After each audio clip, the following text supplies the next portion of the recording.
అందరికీ శుభోదయం. ఈరోజు మనము దేవుని వాక్యం వినుటకు సిద్ధపరచుండగా మనము మన బైబిల్స్ని మత్తయి సువార్త 1వ అధ్యాయంకు తెరుద్దాం. మత్తయి సువార్త 1వ అధ్యాయము. మనము ఈ క్రిస్మస్ మాసంలో శీర్షికగా డిస్కస్ చేసుకుంటూ దేవుని యొక్క యేసుక్రీస్తు యొక్క వంశావళి నుంచి మనం నేర్చుకుంటూ ఉన్నాం. లాస్ట్ టైం నేను మాట్లాడినప్పుడు we discuss that we will be having this in 3 parts. First part discuss చేసుకున్నాం మనము, the grace of God అని డిస్కస్ చేసుకున్నాము. The second part ఏంటి అంటే the bloodline of Lord Jesus Christ లో the second part is the curse of God or the guilt of man. Third part the gift of God. So ఈరోజు మనము the second part చూసుకుంటున్నాం, the curse of God or the guilt of man. మనందరము మత్తయి సువార్త 1వ అధ్యాయము 11వ వచనం నుంచి చదువుదాం.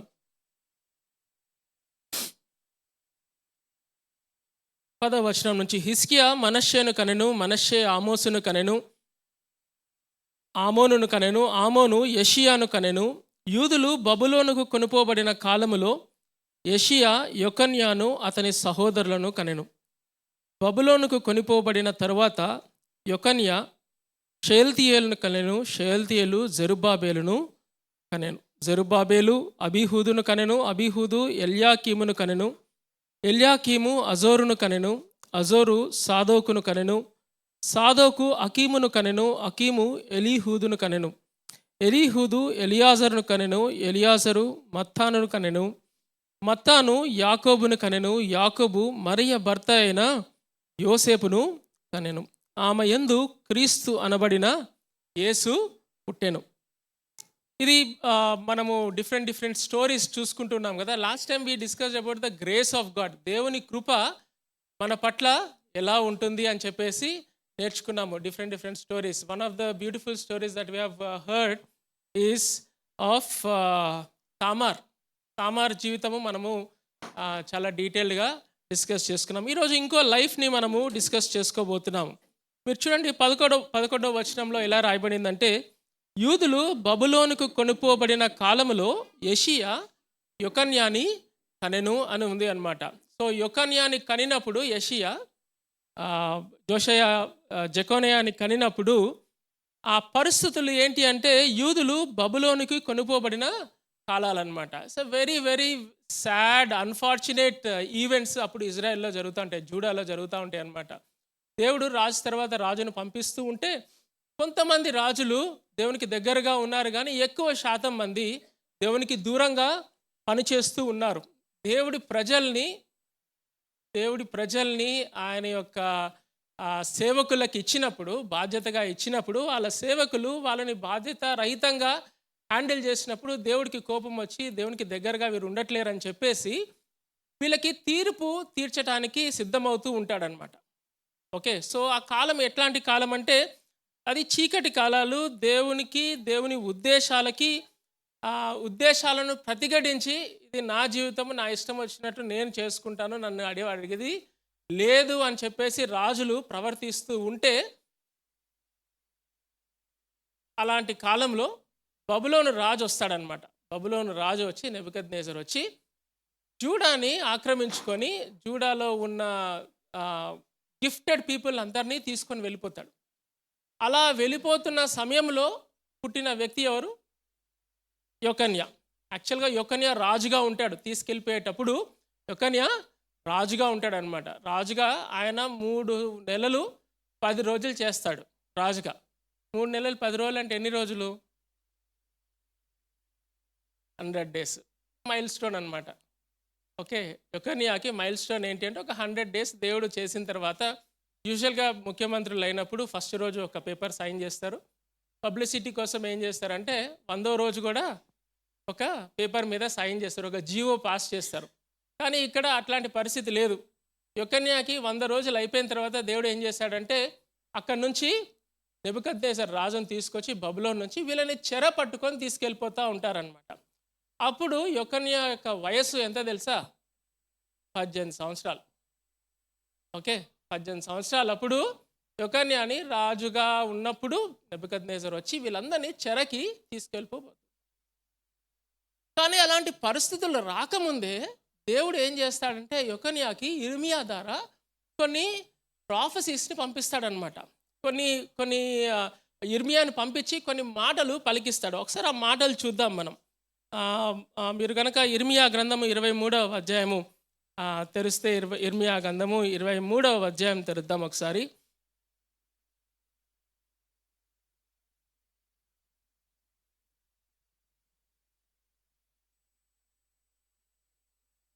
24వ వచనం నుంచి చదువుతున్నాను. ఇర్మియా గ్రంథము 22వ అధ్యాయము 24వ వచనం. యెహోవా సెలవిచ్చినదేమనగా, యూదా రాజైన యెహోయాకీము కుమారుడగు కొన్యా, అంటే యొకొన్యా, అంటే ఇతనికి ఇంకో పేరు యెహోయాకీను. ఓకే, యెహోయాకీము కుమారుడగు యెహోయాకీను అలియాస్ జెకొన్యా నా కుడి చేతికి శిఖా ఉంగరముగా ఉండినను దాని మీద నుండి నిన్ను ఊడదీసి వేసేదనని నా తోడని ప్రమాణము చేయుచున్నాను. నెబుకద్నెజరు రాకముందే దేవుడు వీళ్ళకి ఒక ప్రాఫెసీస్ని పంపిస్తున్నాడు. దేవుని యొక్క మాటలు పంపిస్తున్నాడు. మాటలేంటి? యొకన్యాకు వస్తున్న మాటలేంటి? నా ఉంగరానికి శిఖా ఉంగరంగా ఉండినప్పటికీ దేవుడు ఏమంటున్నాడంటే యొకన్యాని ఆ ఉంగరం మీద నుంచి తీసేసి పక్కన పడేస్తా అంటున్నాడు. అంతేకాదు చూడండి, నీ ప్రాణము ఎవరు తీయజోచుచున్నారో, నీవెవరికి భయపడుచున్నావో వారి చేతికి, అనగా బబులోను రాజైన నెబుకద్నెజరు చేతికి, కల్దీయుల చేతికి నిన్ను అప్పగించుచున్నాను. నిన్ను కనిన నీ తల్లిని మీ జన్మభూమి కాని పరదేశములోనికి విసిరివేసెదను. మీరు అక్కడనే చచ్చెదరు.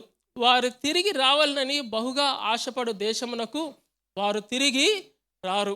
కొన్యాను ఇతడు హేమైన ఓటికుండ వంటి వాడా, పనికి మాలిన ఘటమా? అతడును అతని సంతానమును విసిరివేయబడి తా మెరుగని దేశములోనికి ఏల త్రోయబడిరి. దేశమా దేశమా దేశమా, యెహోవా మాట వినుము. యెహోవా ఈలాగు సెలవిచ్చుచున్నాడు, సంతానహీనుడనియు తన దినములలో వర్ధిల్లని వాడనియు ఈ మనుషుని గూర్చి వ్రాయుడి. అతని సంతానములో ఎవడును వర్ధిలడు, వారిలో ఎవడును దావీదు సింహాసనమందు కూర్చుండడు. ఇక మీదట ఎవడును యూదాలో రాజుగా ఉండడు. ఎవరైనా ఇది ఫైట్ టైం చేసుకున్నారా ఎప్పుడైనా? ఈ ప్యాసేజ్ని చాలా కఠినమైన మాటలు కదా. ఫైట్ టైం చేసుకుంటుంటే వెంటనే వేరే ప్యాసేజ్ దగ్గరలో ఏదైనా మంచిది ఉంటే, లేకపోతే వెంటనే కీర్తనల గ్రంథంలోకి బైబిల్ తిప్పేసి 22 ఇర్మియా కదా, 23 కీర్తన చదువుదాం కొంచెం బాగుంటుంది అని చెప్పేసి పేజీలు తిప్పేస్తాం. కానీ ఇక్కడ దేవుడు కొన్ని కఠినమైన మాటలు యొకన్యాకి చెప్తున్నాడు అనమాట. యొకన్యాకి చెప్తూ కొన్ని మాటలు ఏంటి అంటే, ఆ శిఖా ఉంగరం అంటే సీల్ మీద రాజు ముద్ర ఉంటుంది.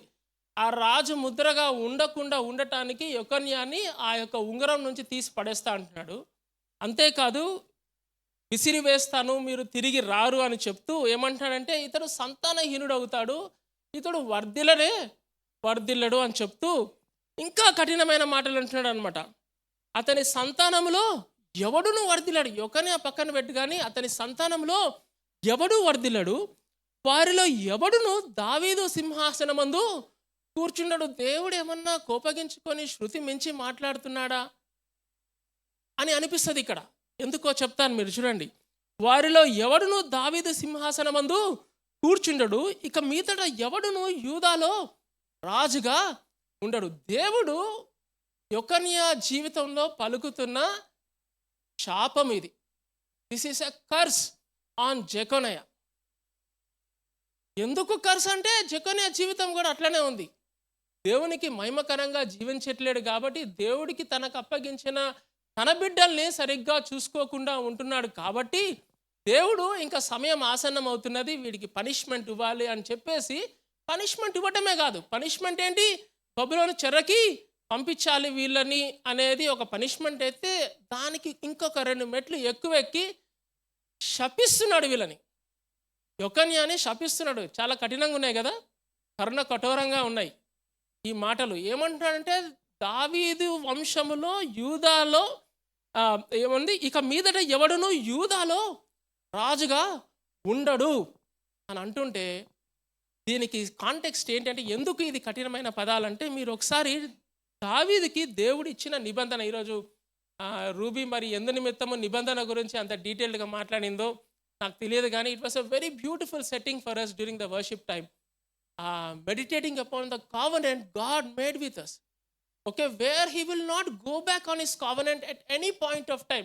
దేవుడు మనకి నిబంధన చేసినప్పుడు నువ్వు నేను ఫెయిత్లెస్గా ఉంటావేమో కానీ దేవుడు మాత్రము ఆయన చేసిన కావనెంట్కి, నిబంధనకి రాజీ పడడు. ఆ నిబంధన చేసినప్పుడు చేసి తీరుతాడు. ఎన్ని అడ్డంకులు వచ్చినా, ఎన్ని ఇబ్బందులు వచ్చినా, ఎవడు ఎటువంటి పల్టీ కొట్టినా కానీ I made a covenant with you, I will fulfil my covenant with you అని చెప్పేసి ఆయన పలుకుతాడు, చేస్తాడు కూడా. దావీదుకి అలానే ఒక కావనెంట్ ఇచ్చాడు. మీరు చూడండి 2వ సమూయేలు గ్రంథము. I'm just setting up A context for hour message today. 2వ సమూయేలు గ్రంథము 7వ అధ్యాయం ఒకసారి తెరుద్దాం. 12 నుంచి 14. 2వ సమూయేలు గ్రంథము 7వ అధ్యాయము 12 నుంచి 14 వచనాలు నేను చదువుతున్నాను చూడండి. నీ దినములు సంపూర్ణములగినప్పుడు దేవుడు దావీదుతో ఇలా పలుకుతున్నాడు, నీ పితరులతో కూడా నిద్రించిన తరువాత నీ గర్భములో నుండి వచ్చిన నీ సంతతిని హెచ్చించి రాజ్యమును అతనికి స్థిరపరచెదను. అంతేకాదు, అతడు నా నామ ఘనత కొరకు ఒక మందిరమును కట్టించును, అతని రాజ్య సింహాసనము నేను నిత్యముగా స్థిరపరచెదను. ఒక పక్కన దావీదుకి ఒక కావనెంట్ చేసిండు. ఇది దావీదుకి దేవుడు ఇస్తున్న నిబంధన. ఏమంటాడంటే, నీ రాజ్య సింహాసనము నేను ఎల్లకాలము కలకాలము స్థిరపరుస్తాను. అంటే అర్థం ఏంటి అంటే, దావీదుకి ఏం చెప్తున్నాడంటే, నీ యొక్క ఫ్యామిలీలో నుంచి ఎల్లప్పుడూ ఒకడు ఈ యూదా సింహాసనం మీద తప్పకుండా కూర్చొని ఏలుతూ ఉంటాడు, ఎల్లప్పుడూ ఏలుతూ ఉంటాడు. అలా ఉందా, నిత్యముగా స్థిరపరచను. నిత్యముగా దేవుడు దావీదు నీ యొక్క సంతతి వాళ్ళు యూదాని ఏలుతూ ఉంటారు అని చెప్పేసి చెప్పాడనమాట. నా ఇప్పుడు ఆలోచించండి, ఒక పక్కన దావీదుకి దేవుడు ఇస్తున్న నిబంధన ఏంటి? నీ సంతానము ఈ సింహాసనము మీద, ఈ రాజ్య సింహాసనం మీద నిత్యముగా ఏళ్తారు, నిత్యముగా కూర్చుంటారు అని దావీదుకి పలికాడు. కొన్ని సంవత్సరాలు అయిన తర్వాత రాజులు పోయి రాజులు వచ్చి, రాజులు పోయి రాజులు వచ్చిన తర్వాత ఈ జెకన్యా దగ్గరికి వచ్చేసరికి దేవుడు ఏమంటున్నాడు, నీ సంతతి వర్ధిల్లదు, ఇంకా యూదాలో ఎవడూ కూడా ఈ సింహాసనం మీద కూర్చుండడు అని చెప్పేసి పలుకుతూ ఉన్నాడు అనమాట. చూసారా, ఇది డెడ్ లాక్ సిట్యుయేషన్ కదా. ఒక పక్కన దేవుడు దావీదుకి ఇస్తున్న నిబంధన, ఇంకో పక్కన యొకన్యాకి దేవుడు ఇస్తున్న కర్స్, శాపము. అది ఈ టైంలో దావీదు దగ్గరికి వెళ్ళాను నేను. దేనికోసము? ఇంటర్వ్యూ తీసుకోవడానికి వెళ్ళా. Okay, we're following the same thread. Interview తీసుకోవడానికి వెళ్ళిన దావీదు దగ్గరికి వెళ్ళి, దావీదు, ఇప్పుడు యొకన్యా అనే వాడు ఉన్నాడు కదా, నీ your great great great great grand grand grand grand grand son. Okay, దేవుడు యొకన్యా మీద ఇట్లా పలుకుతున్నాడు. పలుకుతున్నప్పుడు నీ యొక్క ఆలోచనలు ఏంటి? What is that is going on your mind అంటే దావీదు ఇలా చెప్పాడు, వాడు కొంచెం మంచిగా ఉంటే బాగుండేది.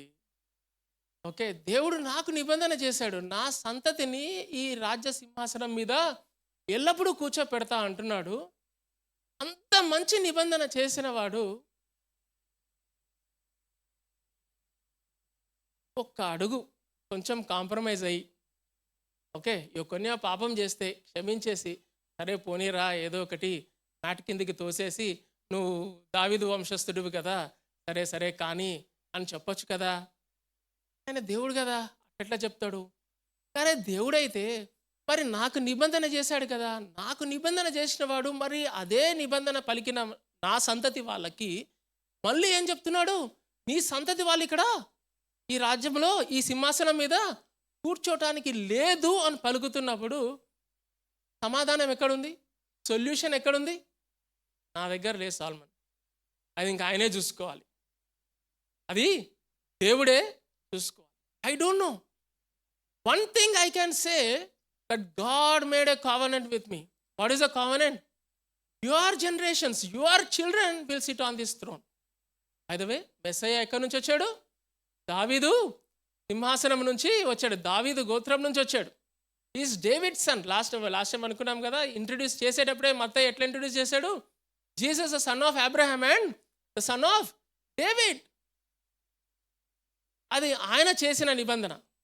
సో నా చేతుల్లో ఏమి లేదు, ఆయనే ప్రాబ్లం క్రియేట్ చేస్తున్నాడు, ఆయననే దీనికి సొల్యూషన్ తీసుకొని రావాలి. నా చేతుల్లో ఏం లేదు. ఒక హ్యూమన్కి ఇది నియర్లీ ఇంపాసిబుల్ థింగ్. ఒక హ్యూమన్కి నియర్లీ ఇంపాసిబుల్ థింగ్. దేవుడు సాక్షాత్ దేవుడే నాతో నిబంధన చేసినప్పుడు నా సంతతి వారికి వాళ్ళ చేస్తున్న పనులకి వాళ్ళకి స్వయాకృతం ప్రారంగా వాళ్ళకి రావాల్సిన శిక్ష వాళ్ళకి ఇస్తున్నాడు. ఆయన న్యాయమైన దేవుడే, ఆయనలో అన్యాయం లేదు. ఆయన రాజీ పడడు పాపం విషయంలో, ఆయన రాజీ పడడు. కానీ ఏం చేయాలి?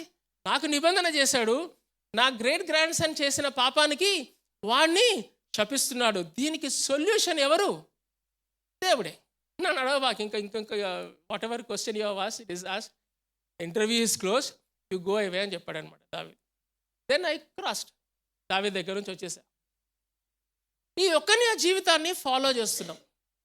ఈయన ఎడిపోతున్నాడు, ఈయన ఏం చేస్తున్నాడు అని ఫాలో అవుతున్నప్పుడు హిస్టరీలో ఏం జరిగిందంటే, ఒకానొక టైంలో వీళ్ళు బబులోనికి వెళ్ళినప్పుడు, ఇర్మియా గ్రంథంలో రాయబడి ఉంది 28, 29 అధ్యాయాలు కనుక మీరు చదివితే నేను క్లుప్తంగా చెప్తాను. అక్కడికి వెళ్ళినప్పుడు హరణ్య అనే ఒక ప్రాఫెట్ ఆ ఎగ్జైల్లో ఆ ప్లేస్లో బబులోన్లో ఉన్నప్పుడు, మనం ఇక్కడ చాలా తక్కువ కాలం ఉంటాము, మనం తిరిగి వెళ్ళిపోతాము అని చెప్పి, ఎక్కడికి? మళ్ళీ యూదాకి తిరిగి వెళ్ళిపోతాము అని చెప్పేసి అక్కడ అబద్ధ ప్రవక్తగా పనిచేస్తూ ఉన్నప్పుడు దేవుడు ఇర్మియాని పంపించి, లేదు లేదు లేదమ్మా, ఆయన అంత అబద్ధ ప్రవక్త అయినా ఆయన చెప్తున్నది వినకండి. Just imagine the tension in Babylon. As a church or as a group of people they were exiled into Babylon.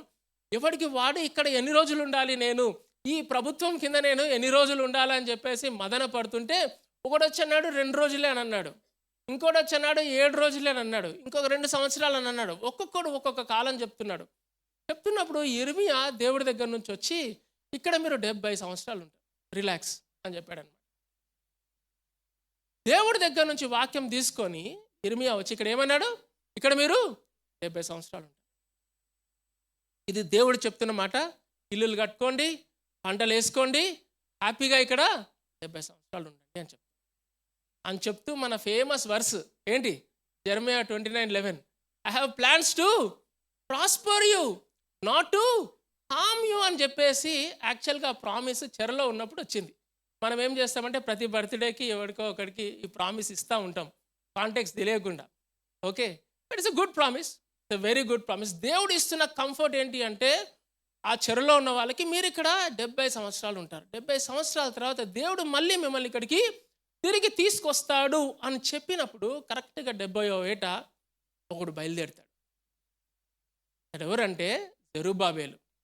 ఈ యూదులందరూ చెరలో నుంచి 3 దఫాలుగా 3 గుంపులుగా మళ్ళీ తిరిగి యెరూషలేంకి వస్తారు. ఆ 3 గుంపుల్లో మొదటి గుంపు లీడ్ చేసింది ఎవరు అంటే జెరుబ్బాబెలు అనే ఒక వ్యక్తి. రెండో గుంపుని లీడ్ చేసింది ఎజ్రా. మూడో గుంపుని లీడ్ చేసింది నెహెమ్యా.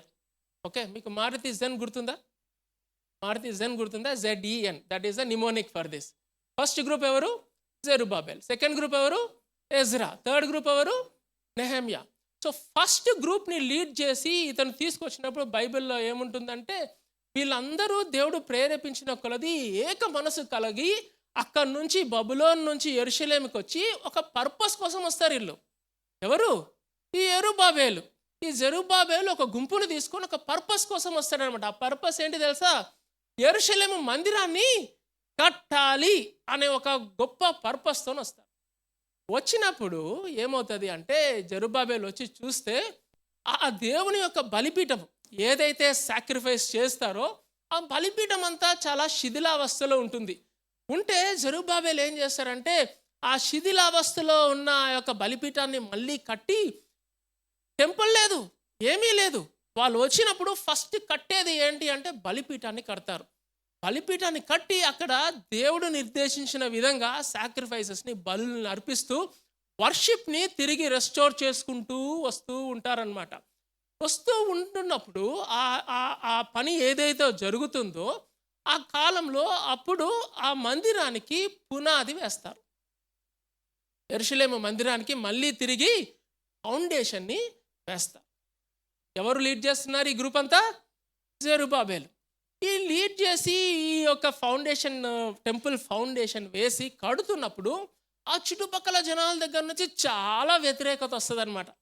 ఈ వ్యతిరేకత వచ్చినప్పుడు వీళ్ళు నిలబడి, మాకు అక్కడ పర్షియన్ కింగ్, పార్సీ దేశపు రాజు మాకు ఆజ్ఞ ఇచ్చాడు కాబట్టి మేము వచ్చి ఇక్కడ కడుతున్నామని చెప్పేసి మాటి మాటికి అదే మాట చెప్పి ఆ లెటర్ చూపించి ఎంత అపోజిషన్ వచ్చినా కానీ ఈ మందిరాన్ని కట్టాల్సిందే అని చెప్పేసి కడుతూ ఉంటే చివరికి దర్యావేషు కాలంలో ఇంకో లెటర్ వస్తుంది. నేను అంతా కట్టే కొట్టే తెచ్చేలాగా కథ చెప్తున్నాను మీకు. దర్యావేషు కాలంలో ఇంకో లెటర్ వస్తుంది. ఈ లెటర్ ఏంటి అంటే, ఇంకా మీరు టెంపుల్ని ఆపేసేయాలి, కట్టటము ఆపేసేయాలి అని చెప్పేసి ఒక లెటర్ వస్తుంది. ఈ లెటర్ రాగానే చుట్టుపక్కల ఎవరైతే వీళ్ళని రెసిస్ట్ చేసి ఫైట్ చేస్తున్నారో వాళ్ళందరూ పరిగెత్తుకుంటూ వచ్చి జెరుబ్బాబెల్కి ఈ లెటర్ చూపిస్తారు. ఈ లెటర్ చూపించినప్పుడు టెంపుల్ కన్స్ట్రక్షన్ ఆగిపోతుంది. యెరూషలేంలో ఆగిపోయినప్పుడు దేవుడు ఇద్దరు ప్రాఫెట్స్ని లేపుతాడు వాళ్ళ కోసం. ఒకళ్ళు ఎవరంటే హగ్గై, ఇంకోళ్ళు ఎవరంటే మలాకి, జకర్యా. ఈ ఇద్దరి ప్రాఫెట్స్ని లేపి వాళ్ళకి ప్రాఫెసీ చేయడం మొదలుపెడతారు. అయితే ఈ టెంపుల్ రీకన్స్ట్రక్షన్ మళ్ళీ స్టార్ట్ అవుతుంది. కానీ ఆగిపోయిన నుంచి మళ్ళీ రీకన్స్ట్రక్షన్ దాకా గడిచిన వ్యవధి ఎంత తెలుసా? 15 నుంచి 16 సంవత్సరాలు. Can you imagine? జెరుబ్బాబెలు ఎందుకు వచ్చాడు? యెరూషలేము టెంపుల్ని కట్టించడానికి వచ్చాడు. యెరూషలేం టెంపుల్ని కట్టించడానికి వచ్చి ఆ అపోజిషన్ బట్టి టెంపుల్ ఆగిపోయినప్పుడు మళ్ళీ తిరిగి కన్స్ట్రక్ట్ చేయడానికి కాల వ్యవధి ఎంత? 15 to 16 years. మీరు ఎప్పుడన్నా ఏదన్నా ఒక పని పూనుకున్న తర్వాత అది ఆగిపోయిన తర్వాత చాలా దగ్గరగా మీరు ఆ పని చేసి ఆగిపోయిన తర్వాత మీ యొక్క ఎమోషన్స్ ఎట్లుంటాయండి? అది నాది అనుకొని చేస్తాం కదా కొన్నిసార్లు. అది ఆగిపోయింది అనుకోండి, ఏం చేస్తాం? చాలా క్వశ్చన్స్ వస్తాయి కదా మైండ్లో, చాలా క్వశ్చన్స్ వస్తాయి, చాలా ఇబ్బంది పడతాం, కొన్నిసార్లు డల్ అయిపోతాం, కొన్నిసార్లు డిప్రెస్ అయిపోతాం, చాలా ఇబ్బంది పడతాం. ఎప్పుడైతే ఈ మందిరం కన్స్ట్రక్షన్ ఆగిందో, జెరుబ్బాబెలు కన్స్ట్రక్ట్ చేస్తున్నప్పుడు ఆగిందో, 15 సంవత్సరాలు అవుతుంది, ఇంకా ఏమీ అవ్వట్లేదు. వీళ్ళు ఎందుకు వచ్చిండ్రు యెరూషలేంకి? ఆ పర్పస్ అంతా నెరవేరట్లేదు, అంతా మళ్ళీ సాదా సీదా జీవితం అయిపోయింది. అప్పుడు మళ్ళీ నేను జెరుబ్బాబెలు దగ్గరికి పోయినా, మైక్ పట్టుకొని జెరుబ్బాబెల్ని అడిగిన, జెరుబ్బాబెల్ నువ్వు అక్కడి నుంచి వచ్చినావు, దేనికి వచ్చినావు? టెంపుల్ని కన్స్ట్రక్ట్ చేయడానికి వచ్చినావు. టెంపుల్ని కన్స్ట్రక్ట్ చేయడానికి వచ్చి కడుతున్నావు, వెరీ గుడ్, అందరూ హెల్ప్ చేసినారు, బాగుంది. కొన్ని పొలిటికల్ సిట్యుయేషన్స్ ద్వారా నీకు ఒక లెటర్ వచ్చింది, టెంపుల్ ఆగిపోయింది. ఇప్పటికి 15వ ఏట. What is that is going on your mind? జెరుబ్బాబెలు ఏం చెప్పింది తెలుసా? మా తాతకి ఒకటి జరిగింది. మీ తాత ఎవరు అంటే ఏం చెప్పాడు తెలుసా? జెకన్యా అని చెప్పాడు. జెకన్యా ఈ దేవుడు ఒకసారి వచ్చేది అన్నాడండి. ఏమన్నాడంటే, నీ ఉంగరము నా ఉంగరం మీద ఉన్న శిఖా ఉంగరాన్ని తీసేసి పడేస్తా అన్నాడు, నీ సంతానము వర్ధిల్లదు అని చెప్పాడు. ఏమో ఏం నెరవేరుతుందేమో, కాకపోతే నేను ఎందుకు కట్టను టెంపుల్? నాకు డిజైర్ ఉంది టెంపుల్ కట్టడానికి, కానీ పరిస్థితులు ఏది అనుకూలంగా లేదు. పరిస్థితులు అనుకూలంగా లేనప్పుడు ఎప్పుడో ఎవడో ఏదో చెప్పిన మాట గుర్తుకొస్తుంది. ఏంటి మాట అది? వీడిది ఐరన్ లెగ్, వీడు ఎప్పుడొచ్చినా ఈ రూమ్లోకి కరెంటు పోతుంది. ఒకసారి అయింది నాకు హాస్టల్లో, మెడికల్ కాలేజ్లో. ఎప్పుడు ఏరో రూమ్ పోతే కరెంటు పోతుంది. ఓకే, అందరు ఇట్లా తిరిగి చూసేవాళ్ళు. ఫర్ పీరియడ్ ఆఫ్ టైం ఏమైపోతుంది అంటే నువ్వు రూమ్స్కి వెళ్ళడానికి భయపడతా ఉంటావు. ఈరోజు మార్నింగ్ కూడా మీకు తెలియదు, నేను I was praying for this Sunday. Vijay phone చేసిండు, ఫోన్ చేసి అన్నా కరెంట్ లేదన్నా అని అన్నాడు అనమాట. So I was thinking again, Lord should not happen again. Okay, this Sunday is a special Sunday. We want to worship you and we want to rejoice in what you are going to do in our lives. చాలాసార్లు మనుషులు మన వైపు ఏళ్ళు చూపించి you are at fault అని చెప్తా ఉంటారు. అలా చెప్తున్నప్పుడు మనం వాటన్నిటిని తీసుకుంటాం, చాలా కఠినమైన పదాలు తీసుకొని చివరికి కంక్లూజన్ ఏమొస్తుందో తెలుసా? ఐ ఆమ్ ది ఫాల్ట్ అనుకుంటాం. ఐ ఆమ్ ఎట్ ఫాల్ట్ కాదు, ఐ ఆమ్ ది ఫాల్ట్ అనుకుంటాం. ఐ ఆమ్ ది మిస్టేక్ అనుకుంటాం చాలాసార్లు. యెరుబ్బయలు పోతున్నది అదే. పరిస్థితులు ఎట్లున్నాయంటే దేవుడు ప్రేరేపించాడు, దేవుడు మందిరాన్ని కట్టడానికి వచ్చాడు. సాక్షాత్ ఎవరు? యొకని యొక్క మనవడు ఈ యొక్క టెంపుల్ని కట్టడానికి రావడమే గొప్ప విషయం. యొకన్యా సంతానము వర్ధిల్లదు అని దేవుడు శపిస్తే యొకన్యా సంతానంలో నుంచే యెరుబ్బయలు వచ్చి సాక్షాత్తు ఆయన మందిరాన్నే కడుతున్నాడు. అన్న నేను ఏం తప్పు చేస్తున్నానన్నా? What wrong did I do? I may not worshipping him? I may not being a witness అంటూ his kingdom? I may not his servant? చాలా ఫేత్ఫుల్గా సర్వ్ చేస్తున్నాడు, కానీ ఎందుకు ఈ అడ్డంకి? రివైండ్ చేసి ప్లే చేస్తే ఏంటి అక్కడ?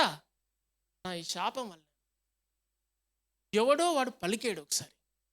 ఆడు పలికిన మాట నెరవేరుతుందన్నా, వాడు చాలా డేంజర్ గాడు. చాలామంది అంటారు అతడు పలికితే మాత్రము అవుతుందన్నా, అతని జోలికి వెళ్ళకండి అన్నా అని చెప్పేసి కొన్నిసార్లు కాషన్ చేస్తారు. ఒకసారి మనం ఈ చర్చ్ స్టార్ట్ చేసినప్పుడు పెద్ద మనిషి ఫోన్ చేసిండు, so called man of God phone చేసి ఒక మాట అన్నాడు,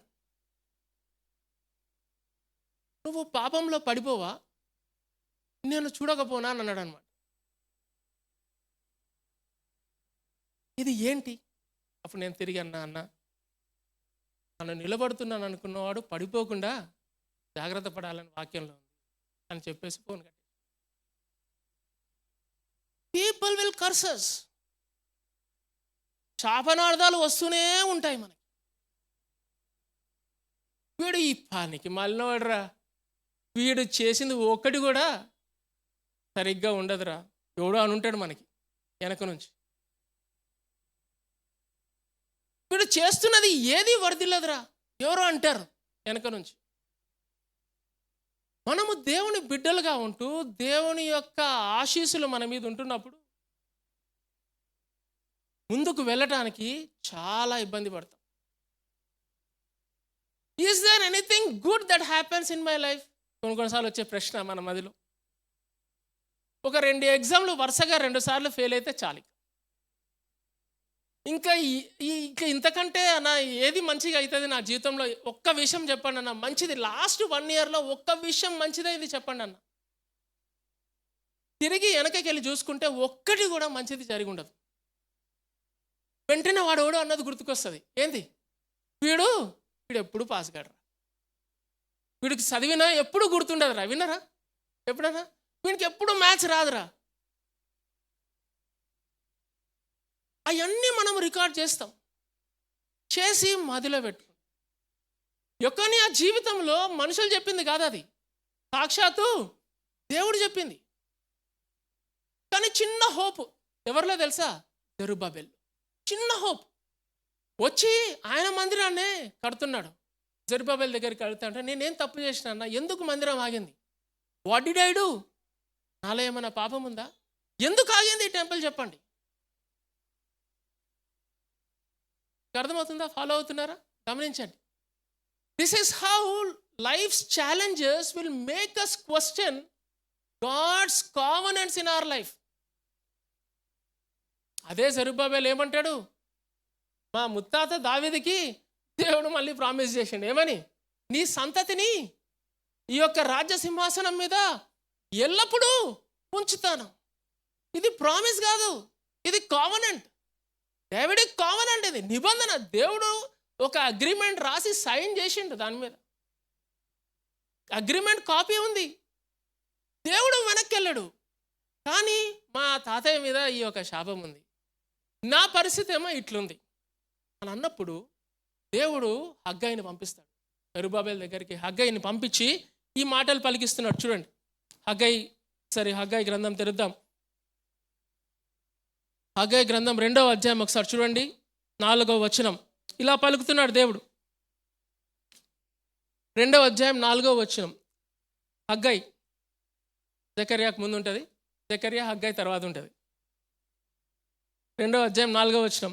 అయినను యెహోవా ఆజ్ఞ ఇచ్చున్నదేమనగా జెరుబ్బాబేలు. దేవుడు పంపించిన వాక్యం, ఎడారిలో తొలకరి వర్షం అన్నమాట ఇవి. ఎప్పుడైతే నువ్వు డిప్రెస్డ్గా తలబట్టుకొని కూర్చొని ఇంకా నా జీవితంలో గొప్ప కార్యం ఏమన్నా జరుగుతుందా, నేను దేవుని పని చేయడానికి ముందుకు వచ్చినప్పుడు ఈ అడ్డంకి నాకుంటే మరి నాకు వెసులుబాటు ఏది, నాకు మార్గం ఏది, ఈ శాపాన్ని మా కుటుంబం మీ నుంచి ఎవడు తీయగలుగుతాడు అన్న యొక్క ప్రశ్నలతో ఉన్నప్పుడు 4వ వచనం చూడండి. జెరుబ్బాబేలు ధైర్యము తెచ్చుకొనుము. దేవుడు ఎవరికి పలుకుతున్నాడు? యెకొన్యా యొక్క గ్రాండ్ సన్కి పలుకుతున్నాడు అనమాట.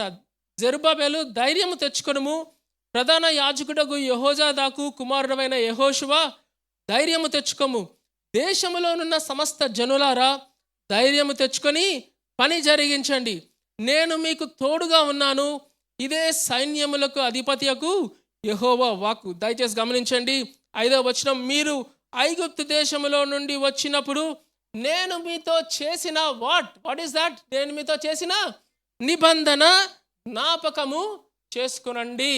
ఆ రోజు దేవుడు ఐగుప్తు నుంచి వచ్చిన తర్వాత వాళ్ళకి చేసిన నిబంధన ఏంటి అంటే, నా ఆత్మ మీ మధ్యలో ఉంటున్నది, నా ఆత్మ మీ మధ్యన ఉన్నది గనక భయపడకు. దేవుడు వాళ్ళు ఇశ్రాయేలీయులు ఐగుప్తులో నుంచి బయటికి వచ్చినప్పుడు వాళ్ళకిచ్చిన ప్రామిస్ కదది, వాళ్ళకిచ్చిన కావెనెంట్ అగ్రిమెంట్ సైన్ చేసి సీల్ వేసి ఇచ్చింది ఏంటంటే, నా ఆత్మ మీ మధ్యలో ఉంటుంది అని చెప్పాడు.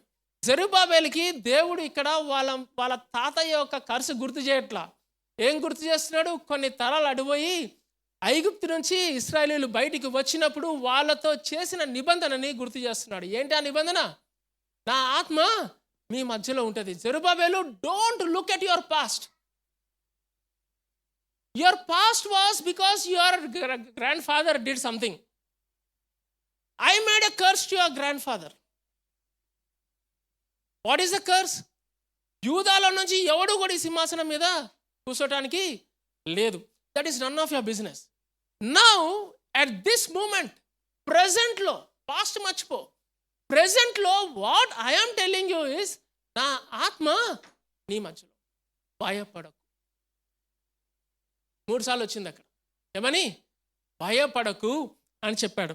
వీళ్ళు టెంపుల్ కడుతున్నప్పుడు నెక్స్ట్ చూడండి 23వ వచనం, 2వ అధ్యాయం 23వ వచనం, దేవుడు పలుకుతున్న మాటలు, నా సేవకుడవగు షయల్తీయేలు కుమారుడు అయిన జెరుబ్బాబేలు. నా సేవకుడవగు అన్న మాట నాకు వినిపించిందంటే చాలా, అక్కడ కుప్పగూలిపోయి ఏడ్చేసేవాడిని నేను. ఆ పరిస్థితులలో, జెరుబ్బాబేలు పరిస్థితులలో అక్కడే ఏడ్చేసేవాడిని. ఎందుకు అంటే నేను సేవకుడిని కాదే, నా తాతయ్య సింహాసనం మీద ఎవడు కూసోవద్దన్నాడే. అలాంటి దేవుడు కొంచెం నా మీద కనికరం చూపించి, కొంచెం నా మీద కృప చూపించి వచ్చి ఏమంటున్నాడంటే, నా సేవకుడవైనా జెరుబ్బాబేలు అంటే చాలదేవా, ఇంకా నువ్వేం చెప్పబాక, ఆ ఒక్క ముక్క చాలు నాకు, ఆ ఒక్క ముక్క చాలు. ఎడారిలో నాకు అది సెలయేరు, తొలకరి వర్షం. ఎందుకంటే దేవా టెంపుల్ ఆగిపోయింది, నేను టెంపుల్ కట్టడానికి వచ్చిన, మా తాతయ్య మీద నువ్వు ఇచ్చిన శాపము ఏలాడుతూ ఉంది, ఎప్పుడు చూసినా అదే కనిపిస్తుంది. కానీ దేవుడు వచ్చి ఏమన్నాడు తెలుసా? అది మర్చిపో, అది నాది ప్రాబ్లం, నీది కాదు. ఇప్పుడు ప్రాబ్లం అది పాస్ట్ ప్రాబ్లం, ప్రెజెంట్ ప్రాబ్లం కాదు.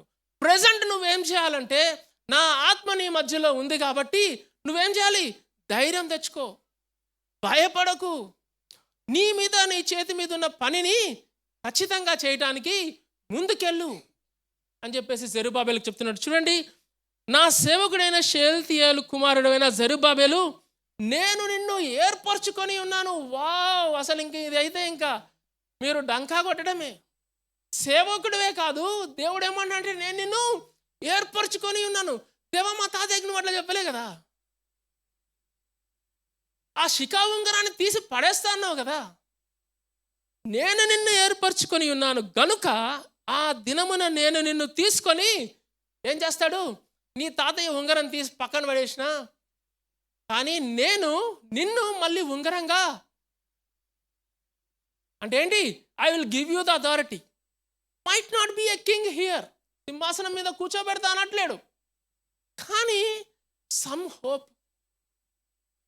హోప్, కొంచెం హోప్ ఏదన్నా ఉంది.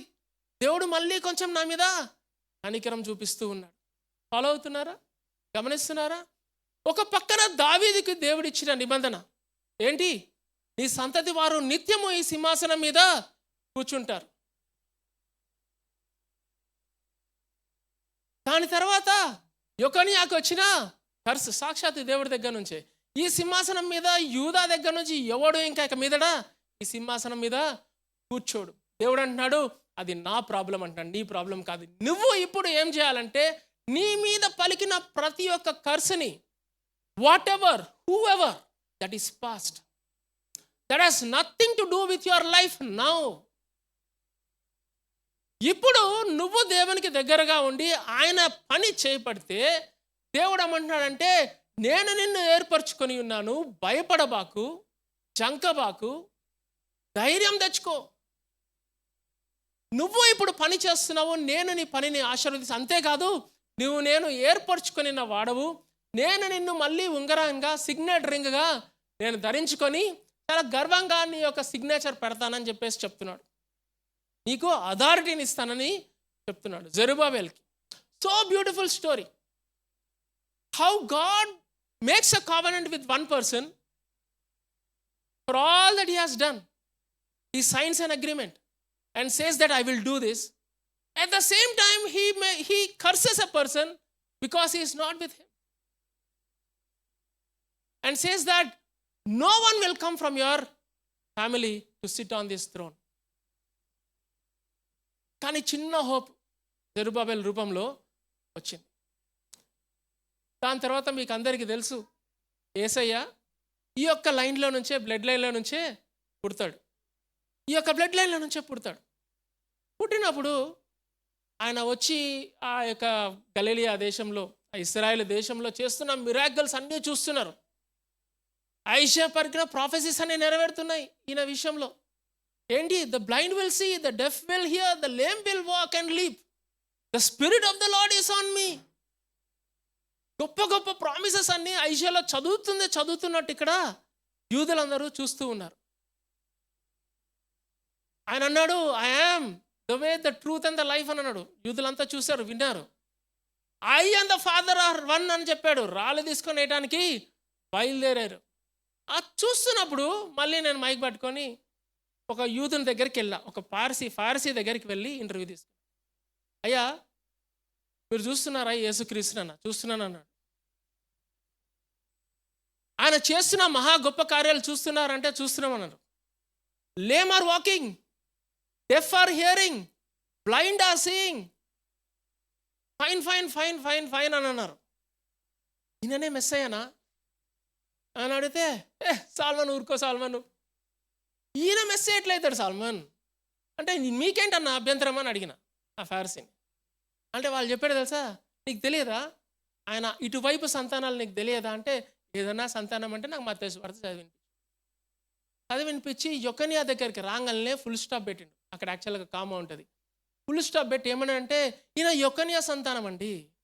ఒక్కసారి ఇమ్రియాకెళ్ళి చదువు ఏముందో, యొకన్యా సంతానము వర్ధిల్లదు, ఈయన ఆ సంతానం నుంచి వస్తుంటే ఈయన మెస్సయ్య ఎలా అవుతాడు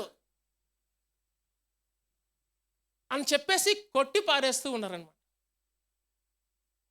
మీకు అర్థమవుతుందా? ఒక యూదునికి యేసుక్రీస్తుని ఆ వంశావళిలో చూస్తూ, యొకోన్యా శాపగ్రస్తుడు, యొకోన్యాని దేవుడు శపించాడు కాబట్టి ఆయన సంతానము ఈ రాజ్య సింహాసనం మీద, ఇది దావీదు సింహాసనము, ఈ రాజ్య సింహాసనం మీద కూర్చోవటానికి వీలు లేదు, అసలు no way, he is not a messiah. For one reason, what?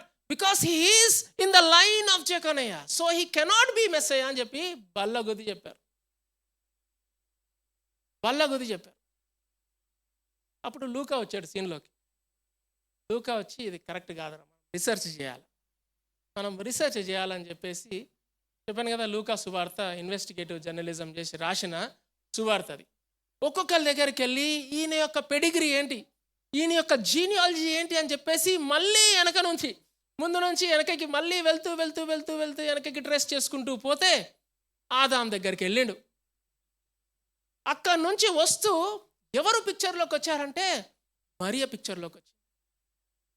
లూకా ఉండి, అరే దిస్ ఇస్ మరియ ఇక్కడ నుంచి వచ్చింది. మళ్ళీ మరియ పెడిగ్రీ మళ్ళీ వెనక్కి తీసుకుపోతూ ఉంటే దావీదు దగ్గర ఆగింది. దావీదుకి ఇంకో కుమారుడు ఉన్నాడు, సొలొమోను కాదు. మత్తయి సొలొమోను గురించి తీసుకొచ్చాడు, దేవుని యొక్క లీనేజ్, యేసుక్రీస్తు యొక్క లీనేజ్. కానీ లూకా ఇన్వెస్టిగేట్ చేసి మరియ లీనేజ్ పైకి తీసుకుపోతే మళ్ళీ దావీదు దగ్గర ఆగింది.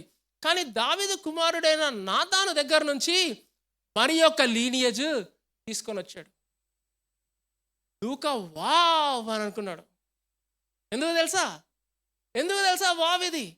Because he is the Messiah, he is the son of David, not through the line of Joseph but through the line of Mary.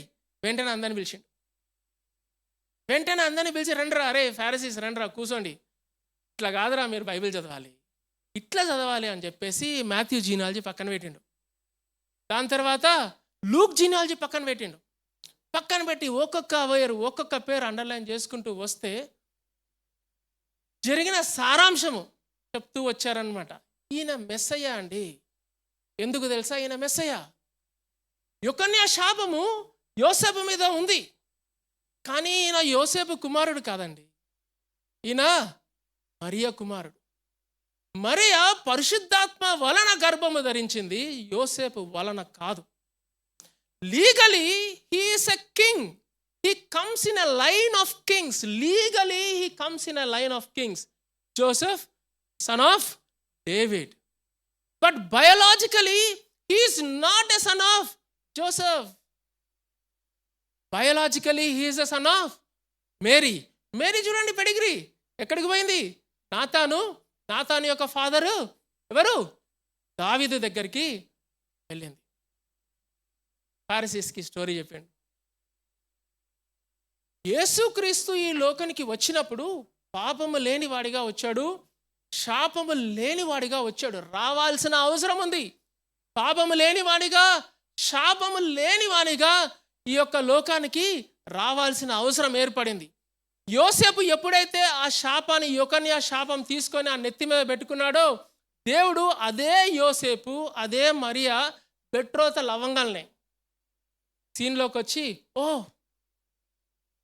యోసెఫ్కి ఆ శాపం ఉంది, కానీ ఈ యొక్క కాండ్రమ్ని ఎట్లా బ్రేక్ చేయాలి, ఈ యొక్క సెల్ఫ్ లాక్ మెకానిజంని, ఈ డెడ్ లాక్ మెకానిజంని ఎట్లా విరగొట్టాలి అని ఆలోచించి ఏం చేశాడు తెలుసా? అయ్యా, కన్యక గర్భం ధరిస్తుంది. యోసేపు వల్ల మరియా గర్భం ధరించకూడదు, కన్యక గర్భం ధరిస్తుంది.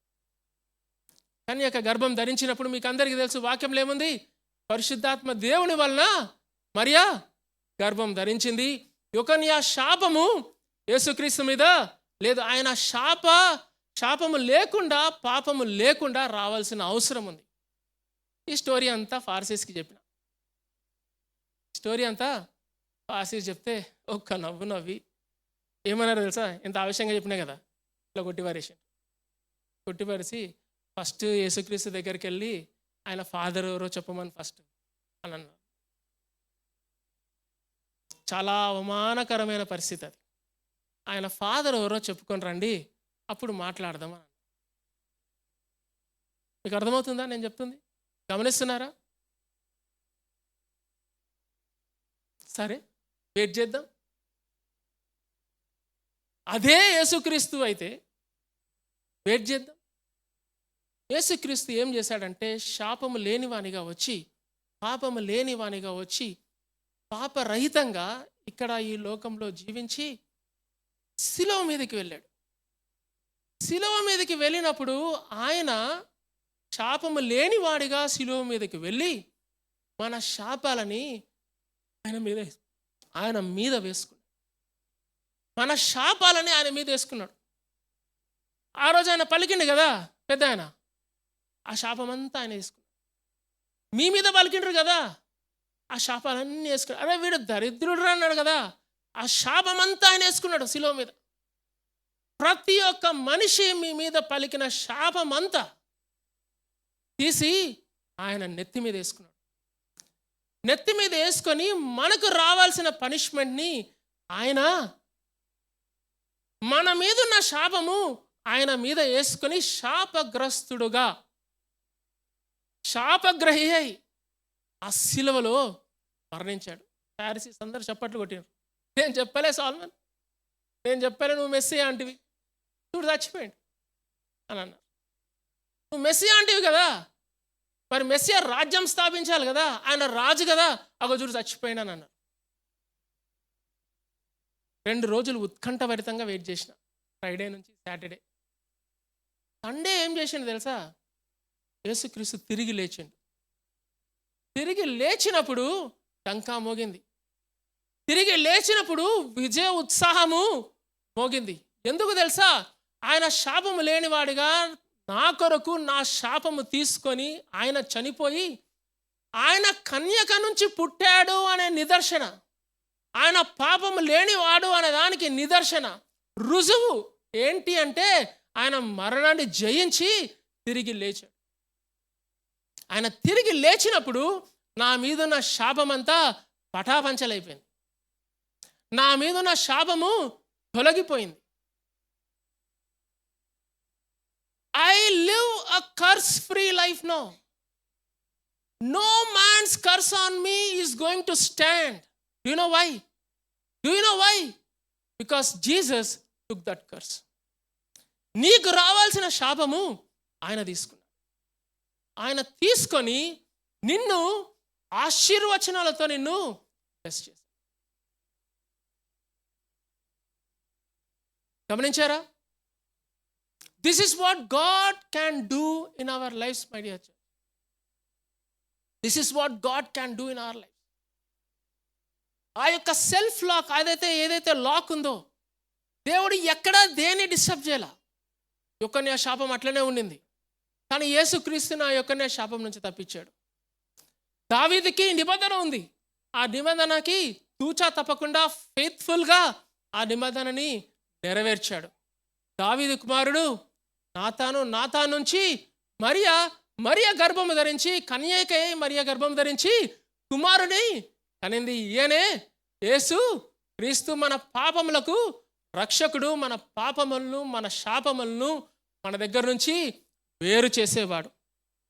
ఒక మంచి ఆంధ్ర క్రైస్తవ కీర్తనలో మంచి పాట ఉంది, హే ప్రభు యేసు, హే ప్రభు యేసు. విన్నరా ఈ పాట? లాస్ట్ వచనం ఉంటుంది, పలుకులలో నీ శాంతి కథ తొలకరి వానగా కురిసెనుగా. పలుకులలో నీ శాంతి కథ, this is a story of piece.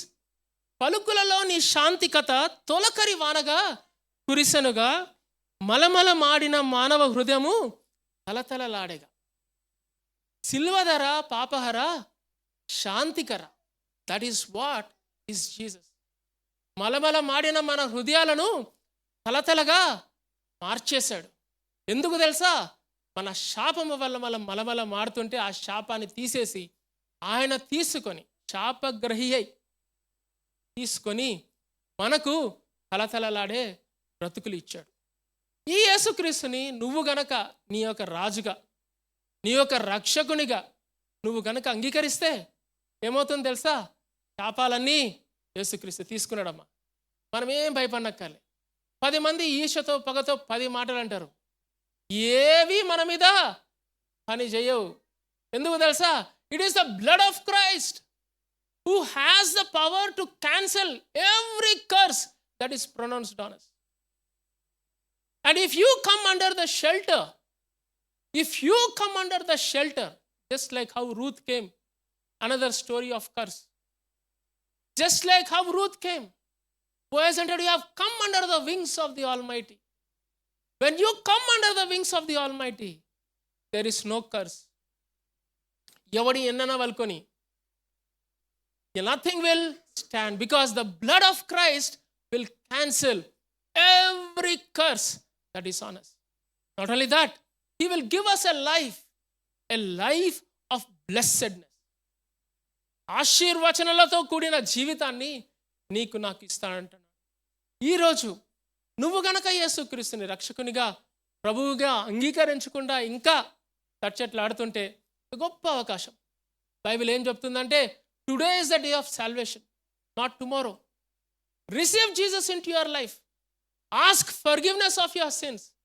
Come to him. When you come to him, he will receive you. నీ పాపములు ప్రతి ఒక్కటి తుడిచివేస్తాడు. నీ యొక్క శాపములు ప్రతి ఒక్కటి తీసివేస్తాడు. ఆయన మీద వేసుకొని నీ కొరకు చనిపోయి ఆయన నీకు కొత్త జీవితాన్ని ఇస్తాడు. యేసుక్రీస్తుని నువ్వు ఈరోజు అంగీకరించాలనేది ఆ ప్రార్థన. అందరము తలలు వంచి దేవుణ్ణి ప్రార్థన చేసుకుందాం. ప్రేమ నమ్మకం గల మా ప్రియ పరలోకపు తండ్రి, మీకు వందనాలు స్తుతులు చెల్లించుకుంటాం. యేసుక్రీస్తు మమ్మల్ని మాకు ఇచ్చినందుకు ప్రభువా మీకు స్తోత్రం, మీకు వందనాలు ప్రభువా. యేసుక్రీస్తే లేకపోతే ప్రభువా మా మీద శాపం అలానే ఉంటుంది. యేసుక్రీస్తు మా కొరకు చనిపోకపోతే ప్రభువా మా మీద శాపం అలానే ఉంటుంది ప్రభువా. కానీ ప్రభువా మా కొరకు శాపము లేనివాడిగా, పాపము లేనివాడిగా మా కొరకు ఈరోజు పంపించు ప్రభు. ఈ క్రిస్మస్ సీజన్లో జాయ్ఫుల్గా మీ కుమారుని అంగీకరించడానికి మాకు ఇచ్చిన ఈ గొప్ప అవకాశానికై మీకు వందనాలు. యేసుక్రీస్తులో మమ్మల్ని అందరినీ పదిలపరచండి. ప్రతి మనిషి మా మీద పలికిన శాపనార్థాలన్నీ ప్రభువా యేసుక్రీస్తు నామంలో, యేసుక్రీస్తు రక్తంలో లయం చేయమని ప్రార్థన చేసుకుంటాం. ఏది నిలవదు, ఏది నిలవదు. ఎందుకంటే ప్రభువా యేసుక్రీస్తు మా కొరకు చనిపోయాడు. మేము యేసుక్రీస్తులో ఉన్నాం ప్రభువా. ఏ అపాయము మాకు రాదు.